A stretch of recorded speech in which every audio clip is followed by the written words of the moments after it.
Imam al-Ghazali, I think, said the best thing. He said, know men by the truth, but don't know the truth by men. Which is a difficult thing because you need people to learn. We have teachers and we have people that we have to learn from. So the beginning of learning is belief.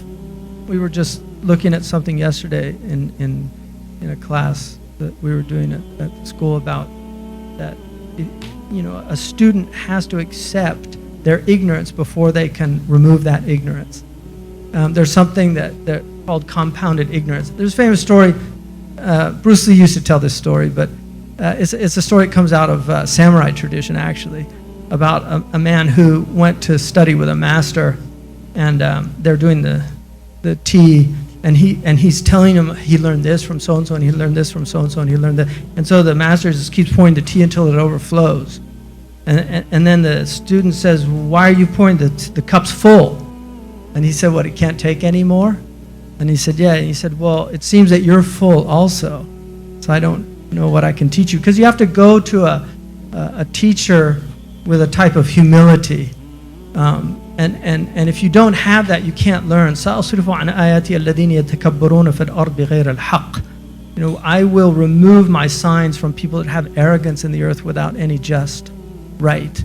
And so humility is very important, of just maintaining a type of humility. Intellectual humility is important, spiritual humility. And there's the story about the imam, he's in the mihrab and he kind of has an epiphany, falls down and starts saying, I'm nothing, I'm nothing. Then the mu'adhin comes in, he says, the imam's nothing, what am I? He falls down, he says nothing. Then the guy who comes in, who sweeps the mosque out, he sees the imam and the mu'adhin.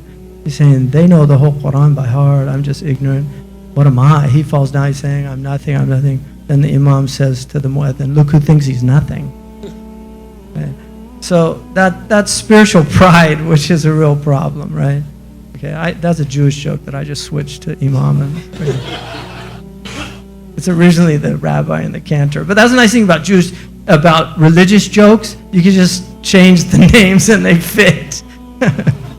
So that's very important, is just humility. And also taqleed is a negative thing in our tradition, but it's a necessary thing for somebody who's ignorant, is just to have humility and recognize that they need to learn. And we should all try to learn. I think the most important things about this tradition is a lot of the basic principles they're very simple and universal. Like, for instance, if the Muslims just took one verse of Quran and applied it, we'd change the world. وَقُولُوا لِلنَّاسِ حُسْنًا. Speak beautifully to people.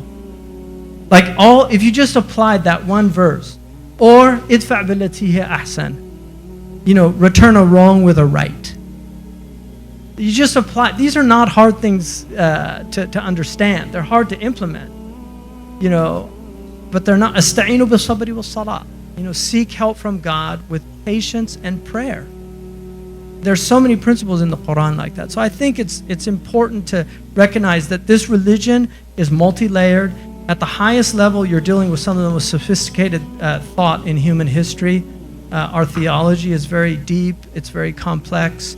It has profound metaphysical foundations.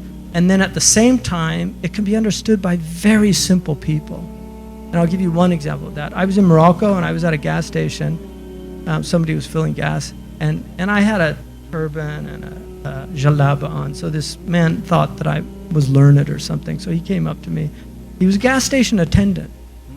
And he was a young man. He said, I'm studying at the university. I do this but he said, I have a philosophy teacher. And he's really confused me. I said, what did he say? He said that, everybody says, God created this, God created that. But it begs the question, who created God? And so I told him a hadith in Sahih Muslim that the Prophet ﷺ said, "La yazalu nas yatasa'alun." People will continue to philosophize. Because that's what philosophy is, asking questions.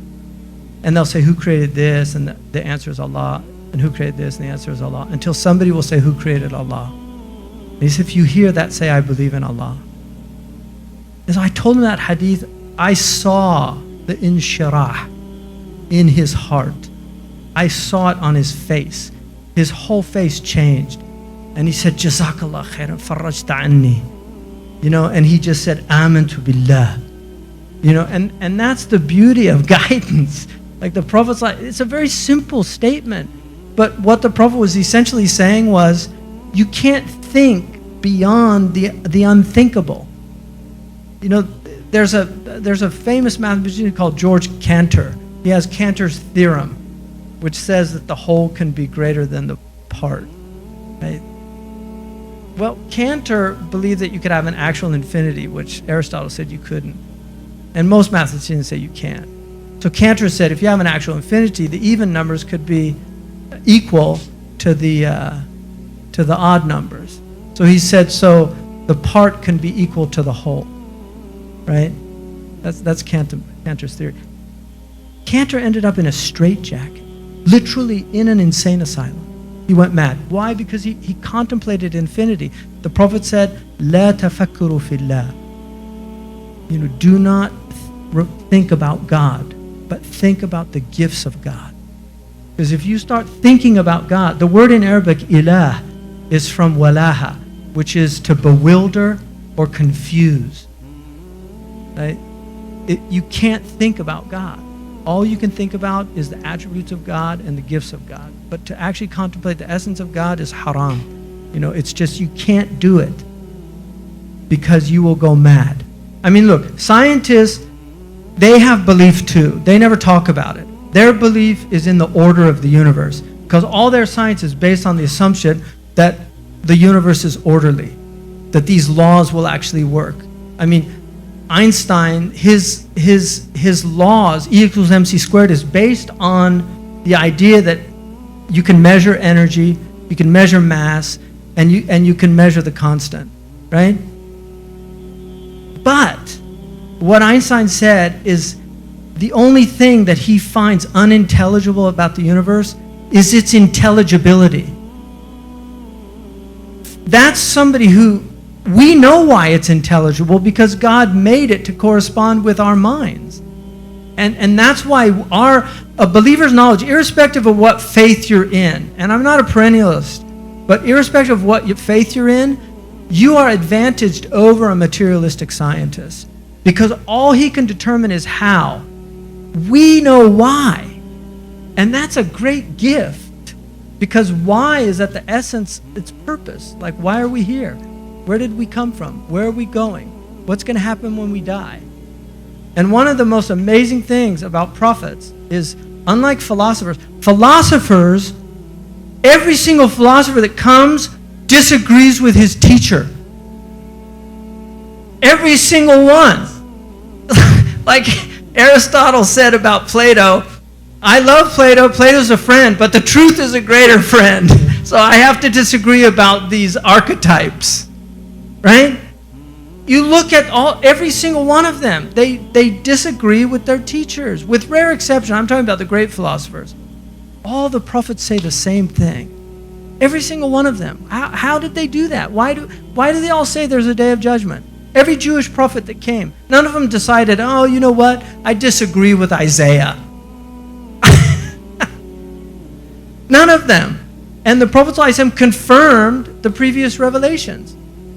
Jesus said there's a day of judgment. He said you're going to be raised up. You're going to be resurrected. Moses said you're going to be resurrected. All of them said the same thing. The day of judgment is coming. So that's an amazing thing. So I think Muslims, we have to recognize what a gift we have. And then the other thing that we have, and again, people need solace. And religion is the essence of worldly solace. If you don't have religion, you're going to have to find something to opiate the pain of being in the dunya. And I just spoke to a lady today who's losing her 13-year-old child. This is dunya. This is a very difficult place to be in. And Allah says, وَلَنَبْلُوَنَّكُمْ بِشَيْءٍ مِنَ الْخَوْفِ وَالْجُوعِ وَنَقْصٍ مِنَ الْأَمْوَالِ وَالْأَنفُسِ وَالثَّمَرَاتِ وَبَشِّرَ الصَّابِرِينَ. We will test you with something of fear and hunger and loss of life and property. So give glad tidings to patient ones.